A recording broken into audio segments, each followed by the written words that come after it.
You only need to know me. I will be the one. In anime and manga, take your pick. In a lot of literature or media, sons are often compared to their fathers, the ultimate display of an inheritance of will. Sons tend to be as strong as and even surpass their fathers in strength, ambition, deeds. Their accomplishments surprise no one because, as they say, it runs in your blood, your genes. You are your father's child. This was true of Porcus Dies as the son of the pirate king Goldie Roger. Roger, who said after discovering Laugh-Tale that while he was too early, he, Roger, would have a son that would one day surpass him. Of course, we all know why that didn't happen, but the point still stands. And it also applies, I believe, to the Monkey D family. After chapter 1080, after seeing Monkey D. Garp finally show us what he is truly capable of after decades of doing so little in terms of fighting in the story, finding out that Garp, like his grandson Monkey D. Luffy, has advanced Conqueror's Haki, and can use it with ease, seemingly on a level greater, a scale beyond anything that Luffy can currently do. Garp wiping out an entire section of Beehive Island with one punch alone. They don't call him Garp the Fist for nothing. After this chapter, chapter 1080, and comparatively after seeing Luffy during Wano enter Gear 5 and use his massive rubber Monkey God gun attack, coded in advanced conquerors to defeat and knock Kaido out of the sky. Luffy inflating his fist almost to the size of Onigashima, an entire island, to do so. Galaxy impact and the attack of a monkey god really do place the Monkey D family on the level of gods in a way. Maybe not just figuratively, but literally. And a subscriber pointed out to me how curious it is that just as we learn that the Gorosei might be named after planets, given the celestial dragons wearing spacesuits and being gods and so a connection to celestial origins, gods from outer space. Galaxy, Monkey God, the Monkey D family and the Will of D carriers being the enemies of the gods, the celestial dragons and the hoof of the dragon used to mark slaves, as well as the dragon claw that seems to be a monument to the world's highest authority, and so Imu-sama. Curious then that Monkey D. Dragon has dragon in his name, and so galaxies are celestial in origin, monkey gods are gods, dragons and celestial dragons. A strange connection Oda is drawing here, maybe as to the original rulers of the One Piece world. Given that Dragon is the son of Garp, and the father of Monkey D. Luffy, I would imagine that Dragon is what a prime Garp would look like. Not in terms of physical appearance, but in terms of how strong Garp was when he used to chase around the Pirate King in the past. The strength of Monkey D. Dragon today likely rivals that of Goldie Roger in his prime too.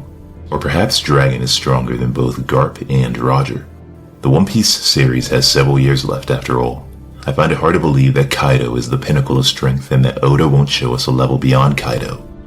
A level beyond Kaido for Dragon that his son Luffy can also one day achieve. Many believe Dragon to have a wind logia, or some kind of wind or weather-related devil fruit ability, maybe even the power of a wind god, a mythical Zoan like his son Luffy. This takes us back to the idea that those that carry the will of D are the enemies of the gods. In the words of Corazon, they seek the destruction of this current world order, the destruction of the world Imu has created, just as Goldie Roger desired to turn this world upside down. Monkey D. Dragon promised that he would one day change this world. We have also been told several times in the story that the D will always bring another storm, destruction, chaos, upheaval, and uprisings wherever they go. The D are agents of change, no different than the wind. And if Monkey D. Dragon has the wind as his power, the very wind under his control, Monkey D. Dragon might just be the strongest Will of D carrier, stronger than his father Garp, stronger than his own son Luffy. And Dragon is about to usher in the strongest storm we have seen yet in the story. Focusing on their personalities, the entire Monkey D family is rebellious, and their family name Monkey combined with the Will of D and that infamous smile. It's almost as if the Monkey D family, not only laughing at the gods of this world and God himself, it's almost as if the Monkey D family has historically been rebellious, freedom fighters. The rebellious dragon, as Monkey D. Dragon is nicknamed, the leader of the Revolutionary Army fighting against the world government as a most wanted or the world's worst criminal. The legendary hero, Garp, that refused to become an admiral so that he could maintain his freedom away from the gods, so that Garp could maybe act against the orders of God if need be. And of course, Monkey D. Luffy, that famously declared war on the world government during Eni's lobby, and consequently declared war on the celestial dragons during Sabaody when he punched one in the face, a forbidden act. Similar to the declaration of war by Monkey D. Dragon and the Revolutionary Army for the Reverie. And maybe one day soon Luffy will declare war on God himself, on Imu. Maybe alongside his father Dragon, who has now been alerted to the existence of someone sitting on the empty throne as if a god of the One Piece world. In that way, the entire Monkey D family is aligned with freedom as a sense of righteous justice to a degree. It seems that this cause of freedom only grows stronger with each successive generation. To no surprise, the second coming of Joy Boy Luffy, has or will continue to surpass his father in every way. But for now, Dragon is on top, I believe. Dragon might be top 1. He likely has advanced conquerors like Garp and Luffy, just as Ivankov told us that Luffy's tremendous willpower or spirit, that of a conqueror, is not a surprise given who Luffy's father is, a threat even acknowledged by Akainu, who seems to hate Dragon for some reason. Advanced conquerors and other advanced Haki-related abilities should be mirrored in Dragon 2 then. The strange parallel that I point out about Dragon, the Dragon Claw of Merijawa that was destroyed by Sabo during the Reverie. Monkey D. Dragon also seems to have created his own fighting style that relies on advanced applications of Haki, as evidenced by Sabo during Dressrosa. Sabo using an advanced arm and Haki attack called Ryosoken, which translates in English to Dragon Claw Fist. And so Monkey D. Garp has not just a fist of love, but a galactic fist, Galaxy Impact. Luffy has various punches, but most noteworthy one named after a monkey god. And here we have Sabo likely using an attack inspired, or taught to him by Monkey D. Dragon, a punch or fist of the dragon. Celestial punches, godly punches, and now dragon punches. Celestial dragon gods. When Sabo used Ryosoken, he told us that his fingers are like the claws of a dragon. Claws to tear away power from the conceited. Claws to tear down Imu. And so claws designed, an attack designed to challenge the monsters and oppressors of their world. It is a hand-based martial arts suggesting Dragon might be skilled in hand-to-hand combat like Monkey D. Garp and Monkey D. Luffy. And just as Sabo could combine his Dragon Claw with his Fire Devil Fruit, the Merinomi inherited from Ace, Dragon will likely combine his with the wind or control over the weather. Also, Dragon can probably combine his advanced conquerors with his Ryosoken Dragon Claw for destruction on an even greater scale than we saw from Sabo. I would also imagine Dragon can combine his conquerors with his wind or weather devil fruit if he has one, which is insane to think about given how we've seen conquerors Haki, especially at an advanced level, influence the very world. Conquerors has been shown by several top characters, namely the emperors past and present. Conquerors has been shown to influence the weather, causing storms. And so imagine what would happen if the Willow D carrier, the Stormbringer Dragon, combined conquerors, advanced conquerors with a wind or weather devil fruit ability that can already summon storms on a whim. Imagine Dragon's awakening on top of that, a storm that could shake the very world. Going back to this notion of dragons though, Monkey D. Dragon and the Dragon Claw of Merijawa that Sabo destroyed during the Reverie, the Dragon Claw that is most likely a monument to Imu, the king of the world and so the king of the celestial dragons. Is Imu a dragon or does Imu belong to some sort of dragon or lizard race? Given Oda playing with the idea of occultish or dark forces running the world behind the scenes, a king of the world that should not exist, an empty throne that is not truly empty. Maybe not a dragon in the same sense of Kaido, but in the sense of symbolic power. Perhaps inspired by the Japanese mythology surrounding dragons. I stumbled on this when doing some research that Ryujin is the Dragon King, the Sea God, or God of the Sea, and Master of Serpents in Japanese mythology. With his magic jewels or ancient weapons, he is responsible for the tides, and he represents both the perils and bounty of the sea, and so especially relevant to an ancient island nation like Japan, a nation surrounded by water. The Japanese dragon, also called Ryu or Tatsu, is a snake-like creature without wings, contrary to the Western dragons. As a symbol of strength and power, the dragon is highly respected and honored in Japanese society. Aside from Imu, this is also fitting for Monkey D. Dragon then, given the Dragon King is said to be responsible for the tides and represents both the perils and the bounty of the sea, the wind that Monkey D. Dragon might be in control of. This wind affects the tides, allows people to sail and can present both freedom and opportunity, as well as danger for would-be sailors. Anyways, Dragon being strong, may be stronger than Garp, and Luffy may be strong enough to fight Imu if Dragon will one day challenge him, providing his own answer to the world. That aside, I can't wait to learn about everything Dragon did after telling Vegapunk that the will of Ohara lives. It will endure as surely as the wind will never cease to blow. The cause of freedom, the right to learn and say whatever you want without being silenced by a higher power that believes it knows better than you. Funny that Imu might be a motherly figure, Mother Nature, given Oda said motherly figures are oppressive in their nature, as an explanation to why mothers don't play more of a role in Oda's story outside of Big Mom and a few others, symbolic for someone that enslaves others then. Imu's dragon claw representing the opposite of everything Monkey D. Dragon stands for. Funny then that the name is shared. Dragons fight for freedom, revolution. I can't wait to see the things he has done and potentially get an explanation as to why he abandoned his son as a child. Assumed since Luffy doesn't seem to recognize his own father's face. Dragon appears to have not been around for the vast majority of Luffy's life. Very similar then to Ace's relationship with his own father, Roger. Even more curious given Dragon was also at Roger's execution. But for those that like to claim Dragon is a bad father, I'd like to go over a shocking idea introduced in the past in a video that may or may not be on the channel any longer. That Monkey D. Dragon, for all his faults as a man or a father, has actually been watching over his son Luffy all this time. I can sum it up by saying this. Just as Luffy is the sun, shining down and spreading light wherever he goes, the bringer of dawn, just as Imu might be Mother Nature and the very sea itself, the very world, the earth. Dragon is the wind. He is everywhere all at once.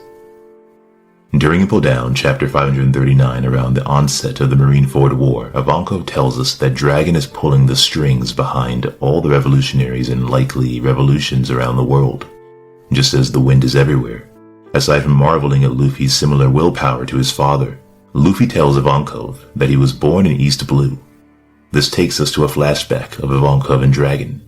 We see Ivankov say to Dragon, "Whenever the wind blows, wherever you are, you're always facing the same way." And Dragon responds by saying in a dismissive fashion, whether hiding something or not, that he's never noticed that himself. While Ivankov suggests it could be Dragon's animal instinct, and I'd say it's Dragon's fatherly instinct, as Ivankov asks Dragon if his home is in that direction, the direction Dragon is always facing when the wind blows, that perhaps he has a family in the eastern seas, East Blue.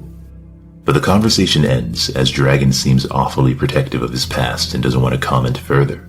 This takes us to a connection I made for chapter 1, that we were in fact introduced to Monkey D. Dragon for the very first time in chapter 1, not in chapter 100 as some might believe.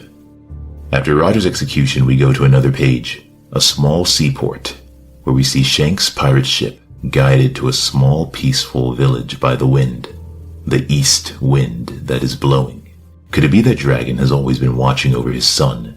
The east wind we see during chapter 1 is the same east wind that Ivankov said Dragon is always facing. If Dragon is the wind, could he not be anywhere he wants to be? Or if you can combine observation Haki with your devil fruit as Enel did with his lightning Logia to observe an entire island during Skypiea, could Monkey D. Dragon combine his observation Haki with the wind to see events across the world? Wherever the wind blows, Dragon is there. And so Dragon has always been by Luffy's side. He's always watched over his son. And the fact that Oda placed the east wind by Shanks Jolly Roger in this panel here, the fact that Shanks and Roger are shown side by side in this other panel here on the screen during Roger's execution, I wonder what sort of relationship these two men have, Shanks and Dragon. One a father figure, the other Luffy's biological father. Luffy is very similar to both of these men. And so Dragon is the wind. He has always been watching over his son. We see this in chapter 99, where it seems like a bolt of lightning from a sudden change in weather saves Luffy. Perhaps Dragon brought a storm, or it really was just a lucky storm. But Dragon does save Luffy from Smoker, and it can't be a coincidence he just so happened to be at Logtown, can it? The same day as Luffy. That Dragon just so happened to run into Luffy and Smoker. And thereafter a gust of wind blows and a storm carries Luffy and the Straw Hats on their way. A journey that Dragon seems to approve of, since he questions what right anyone has to stop another from setting sail, from being free. since Dragon says the day will eventually come when he and his son Luffy meet again, and given Dragon's current importance and reintroduction to the storyline via the destruction of Lucia Kingdom and Vegapunk's flashback with him and Ohara, I think that day is finally here, as we see from chapter 1078 that another war is about to start. The force heading to Egghead Island now is said to be on the same scale as a war. The way this scene is depicted is strikingly similar to Marineford, the narrator's proclamation that the conclusion of the Egghead incident will shock the world in a way no one has imagined, and that the Egghead incident will change the world, just as Dragon said he would one day do. Dragon's growing relevance and parallels to Marineford that are reinforced by Chapter 1080 and Garp's entrance to Beehive Island being similar to how Luffy fell from that ship in the sky during Marineford when going to rescue Ace, as we see Garp descend or jump from the ship that is flying in the air somehow, down upon Beehive Island with his galactic punch. In Chapter 539, Ivankov even hinted at the destruction Dragon would bring to Marineford if his son was ever in danger. The combined wrath of Whitebeard and Dragon, though Dragon never showed. Now with Luffy in danger once again on Egghead Island, Oda's doing this for a reason, I believe, and I think that reason is a legendary introduction of Dragon as he finally makes his move. The legend begins as Chapter 100. When will the legend arrive? Dragon either arriving like Shanks did during Marineford out of nowhere, or Luffy being saved again by a bolt of lightning, or like Dragon once did to save Luffy from Smoker, or maybe Dragon arriving like Whitebeard. Imagine if Dragon's ship can also fly, completing the trifecta of 3 Monkey D's falling from the sky, if Dragon really can control the wind. Or imagine a massive storm approaching Egghead Island, since the D will always bring another storm. Imagine if the Pirate King Goldie Roger really was saved from the Golden Lion Shiki's fleet by a storm created out of nowhere by Dragon. Even if it wasn't Dragon, imagine if Dragon summons a storm to destroy all the Marines and government ships currently surrounding Egghead Island. Imagine if Dragon is about to usher in the greatest storm we have yet seen in the story. But as usual, we will have to wait and see. And don't forget to like the video, comment with your thoughts below, share this with your friends, and subscribe. Also click the notification bell, and if you have a Twitter, feel free to give me a follow on there as well. Also make sure to check out the second One Piece channel that I made. I'm going to start turning your comments or theories on YouTube and Twitter into videos over there soon, but only if you subscribe. I'm just working out some things first. But that second channel is on the screen, and the links to it will be in the description box and pinned in the comment section below. As always, there's more to come. Until next time.